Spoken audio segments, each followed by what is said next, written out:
کمیسیون هفگرتنا نتوایی براتی و دموکراسی یا پارلمان ترکیه که جبو پیواجو چاره سریه هاتیا آوا کرن هیا کده جوین خوین چارمین و پنجمین ساز بکه و گه بده به دایکان و سازین مافین مروان.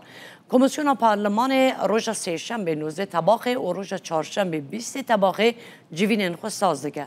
15 ماه سازی و کومله و رخصتن جواکا سیویل قوه د کمیسیون ده گهداری آوان بکرن هاتبون اشکره کرن.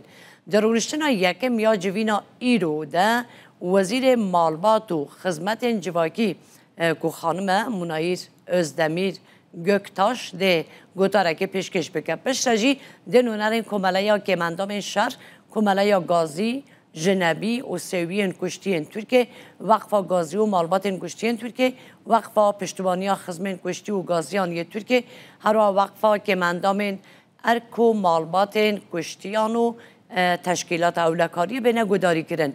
ده درونشتنا دوام یا جوینا روژا سهشنبه داجی دایکن آمده بینه گداری کردن. ده جوینا پنجمین یا کمیسیون ده که روژا چهارشنبه وره رخصتن درونشتنا یکم دا دایکن شمی و دایکن آشیتی بینه گهداری کردن.